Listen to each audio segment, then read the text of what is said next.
Bismillahirrahmanirrahim. Assalamualaikum warahmatullahi wabarakatuh. Alhamdulillahirabbil alamin. Nahmaduhu wa nasta'inuhu wa nastaghfiruh wa na'udzu billahi min shururi anfusina wa min sayyiati a'malina. May yahdihillahu fala mudilla lahu wa may yudlil fala hadiya lahu. Asyhadu an la ilaha illallah wahdahu la syarika lah wa asyhadu anna Muhammadan abduhu wa rasuluh. Wassalatu wassalamu ala Rasulillah wa ala alihi wa sahbihi wa man tabi'ahum bi ihsanin ila yaumiddin. Amma ba'd. Alhamdulillah, selamat sore teman-teman semuanya. Semoga semuanya dalam keadaan sehat dan tetap bersemangat untuk mengikuti kuliah kali ini ya, dalam pertemuan kita yang ketiga, yaitu pada hari Sabtu tanggal 17 April 2021 yang bertepatan dengan bulan Ramadan ini. Teman-teman sekalian, Allah Subhanahu wa taala di dalam surat At-Tin yang sudah sering kalian hafal. Insyaallah banyak kalian yang sudah menghafalnya. Allah Subhanahu wa taala berfirman, "Laqad khalaqnal insana fi ahsani taqwim." Sungguh kami telah menciptakan manusia dalam sebaik-baik bentuk. Allah Subhanahu wa taala menciptakan manusia dari tanah dalam sebaik-baik bentuknya, dalam bentuk yang paling sempurna, baik dari segi materi atau imateri, baik dari lahiriah atau batiniah. Manusia memiliki beberapa unsur, yaitu jasmani, jasad. Yang pertama adalah jasad. Fi ahsani taqwim, di dalam sebaik-baik bentuk ini Allah Subhanahu wa taala telah menciptakan jasad manusia dalam sebaik-baik bentuk, begitu kan? Sebagaimana kita saat ini kita melihat bahwa manusia diciptakan dengan sempurna dengan dua mata, satu hidung, satu mulut, dan dua telinga, dengan dua tangan dan dua kaki.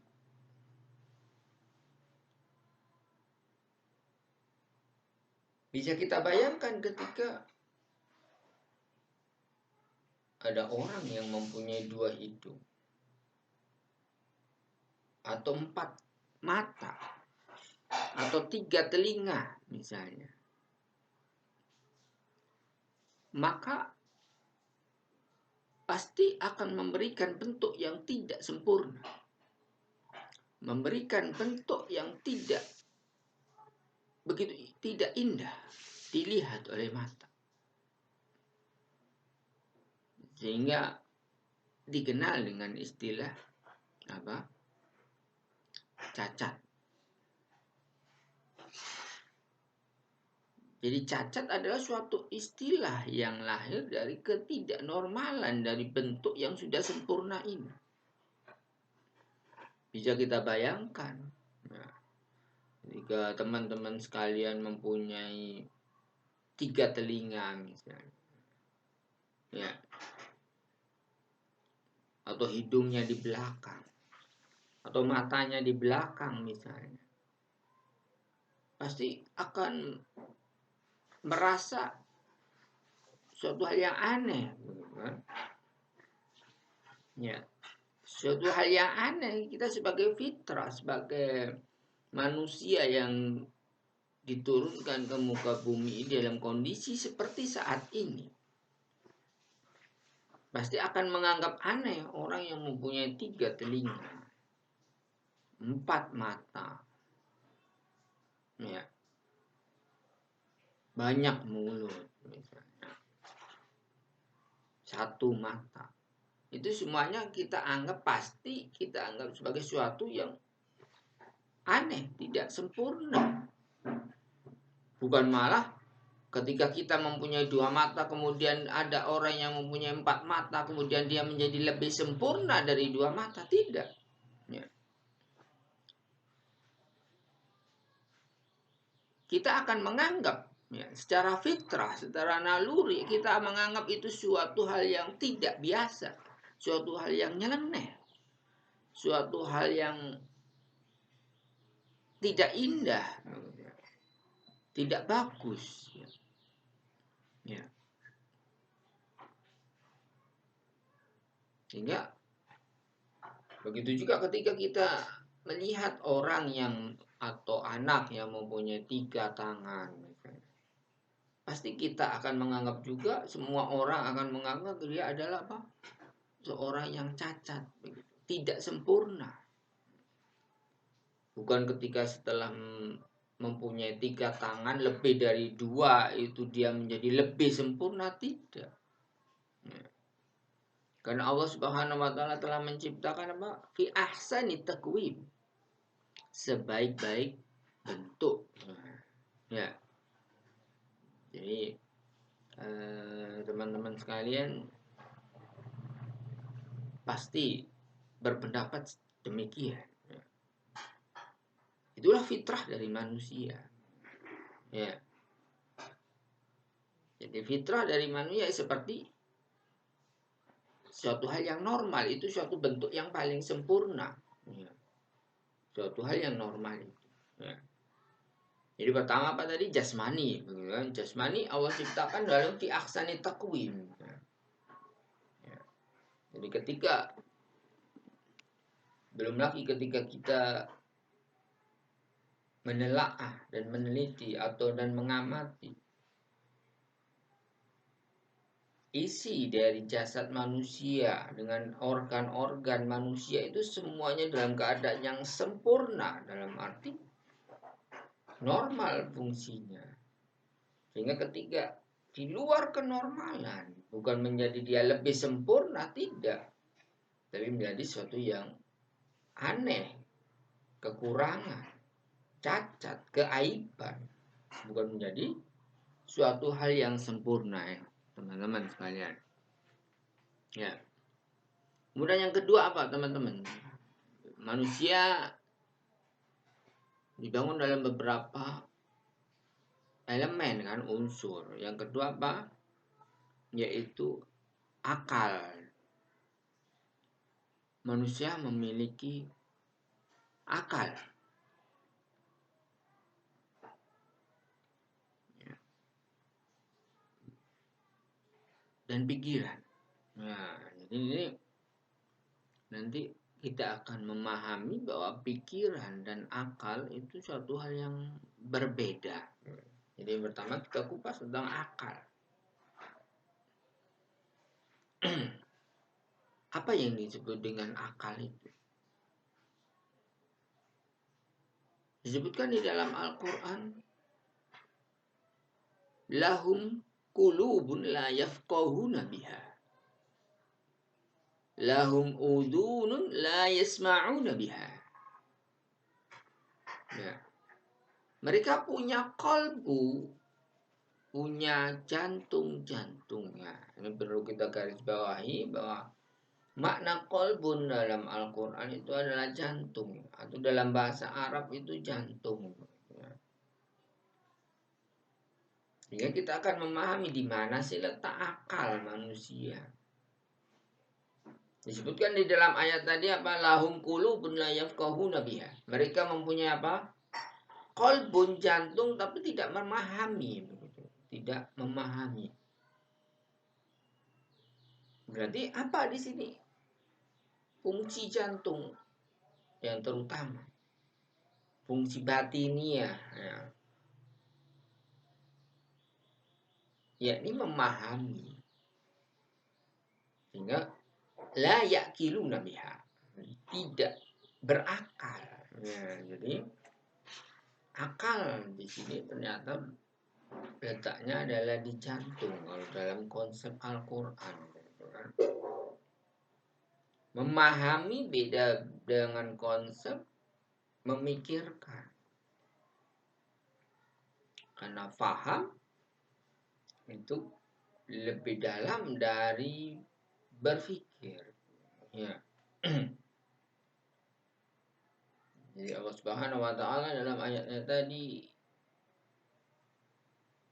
menjelaskan bahwa orang-orang kafir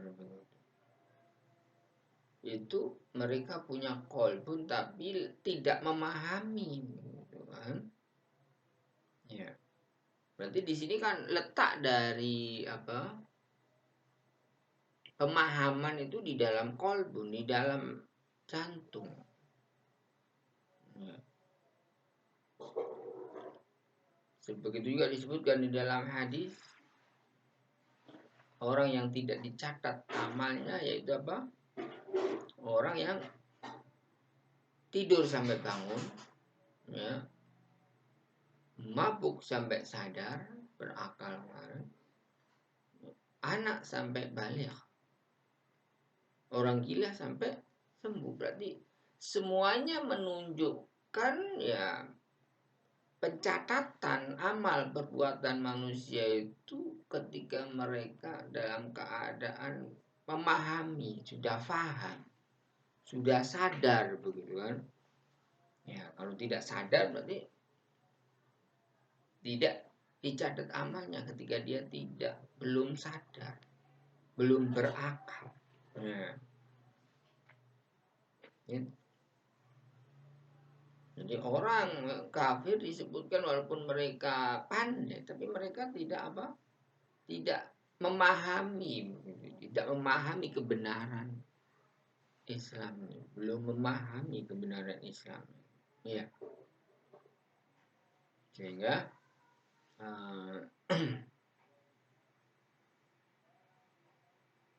bahwa berakal ini satu dari kelebihan dari manusia, gitu, dibanding dengan binatang, gitu kan. Nah, jadi ketika manusia tidak berakal, tidak sadar, maka dia bisa menjadi seperti manusia. Bal adallu, disebutkan dalam Al-Quran, lebih sesat dari binatang ketika dia apa? Tidak sadar, tidak berakal tentang kebenaran, tidak bisa membedakan yang baik dan yang buruk, tidak bisa membedakan yang benar dan yang salah, atau belum memahami yang benar dan yang salah, ini menjadi lebih apa? Lebih jelek dari binatang akhirnya. Ya, makanya berakal ini di atas, satu tingkat di atas dari binatang.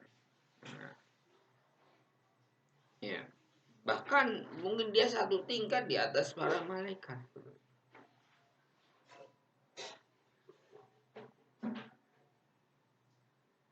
Makanya disebutkan kenapa manusia itu lebih apa? Lebih tinggi derajatnya dari malaikat.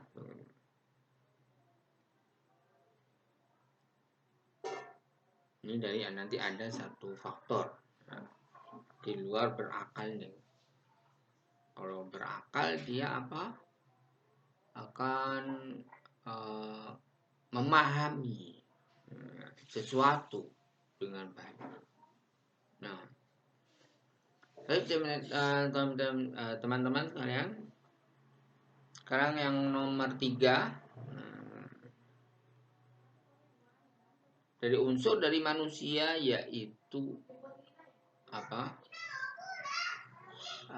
Nafsu syahwat. manusia mempunyai syahwat yang berbeda dengan malaikat.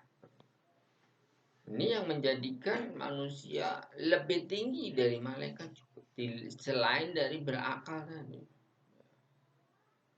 Dan kalau malaikat dia tidak perlu menciptakan sesuatu, membuat ikhtira terhadap sesuatu untuk digunakan dalam kehidupannya, tidak perlu. Karena dia tidak hidup seperti manusia, dia hanya beribadah kepada Allah Subhanahu wa taala. Jadi dia tidak memerlukan untuk bekerja mencari nafkah, tidak perlu, malaikat tidak perlu. Sehingga makanya kenapa kok manusia lebih tinggi dari malaikat? Karena berakal tadi yang pertama.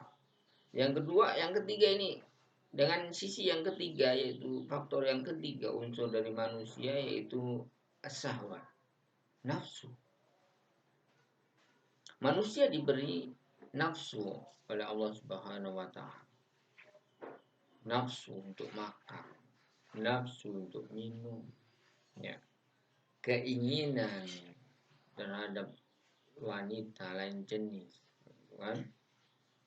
Sementara malaikat tidak mempunyai, tidak diberi oleh Allah Subhanahu wa taala komponen dari nafsu ini. Sehingga ketika malaikat itu menjadi taat kepada Allah Subhanahu wa taala dalam 24 jam, ini suatu hal yang biasa. Karena memang malaikat, dia tidak mempunyai nafsu. Ya. Tapi ketika manusia dia bisa taat kepada Allah Subhanahu wa taala dengan nafsunya, ini maka akan menjadi lebih tinggi dari malaikat. Ya. Lebih tinggi dari binatang. Ketika binatang itu tidak bisa mengontrol, mengendalikan nafsunya, maka manusia akan menjadi lebih tinggi ketika dia bisa mengendalikan nafsunya tadi. Ya. Tapi ketika dia sama dengan binatang, tidak bisa mengontrol nafsunya, syahwatnya, keinginannya, duniawi, maka sama dengan binatang tadi. Jadi ini menjadi kelebihan dari manusia, teman-teman sekalian. Ini komponen yang ketiga. Jadi ketika hewan diberi nafsu, manusia diberi nafsu juga, maka manusia akan menjadi lebih tinggi dari hewan dan malaikat ketika bisa mengendalikan nafsunya untuk taat kepada Allah Subhanahu wa taala. Nah, ini komponen yang ketiga dari penyusun dari manusia. Keempat adalah ruh. Ini ruh ini adalah komponen yang menyusun manusia, hewan, dan tumbuhan. Yaitu unsur kehidupan sesuatu adalah ruh ini. Ketika ruh sudah berpisah dengan jasad, maka dia dikatakan mati. Berarti sama dengan benda mati, ya. Sama dengan pohon yang mati, sama dengan besi yang mati, sama dengan batu yang mati. Ketika tidak mempunyai ruh, maka ruh inilah yang kemudian menjadikan manusia itu hidup, sadar, berpikir. Ya. Ini ruh tadi. Ya. Ini ruh itu satu rahasia. Kulil ruh. Ya. Sungguhnya ruh itu rahasia Allah Subhanahu wa taala. Bagaimana bentuknya? Yang pasti ada. Kenapa? Kita yakin bahwa ruh itu ada, ya jelas begitu. Apa yang membedakan mayat dengan orang hidup? Ya. Kalau orang mengatakan ruh itu tidak ada, Apa yang membedakan mayat dengan orang hidup? Pasti dia akan mengatakan ada sesuatu, yaitu ruh. Ya, jadi sesuatu yang tidak bisa dilihat tapi pasti ada dan diyakini setiap orang. Siapapun juga pasti meyakini itu ada. Orang yang meyakini ruh itu tidak ada, suatu hal yang mengatakan sangat dusta. Kan? Kenapa? Contohnya saja listrik. Kita yakin bahwa arus listrik itu ada, tapi ada yang bisa melihat arus listrik? Tidak ada. Adakah? Tapi adakah? Ada. Tapi tidak bisa dilihat arus listrik ini, gitu kan? Ya. Jadi itu unsur yang keempat yang menyusun manusia, yaitu ruh. Unsur yang kelima yaitu pikiran. Ya, pikiran ini yaitu apa, intelijensi. Nah, ini pikiran, ya, kecerdasan, tapi bukan kesadaran. Nanti dibedakan kan. Jadi pikiran adalah orang yang menggunakan pikirannya, dia menjadi berkreativitas, berinovasi. Ini apa, pikiran tadi, ya. Jadi itu teman-teman sekalian, mahasiswa dimanapun saja berada saat ini, dari paparan yang saya jelaskan tadi tentang komponen-komponen yang menyusun dari manusia. Nah, ini bisa nanti dilihat pada materi yang lain. Ya, itu saja.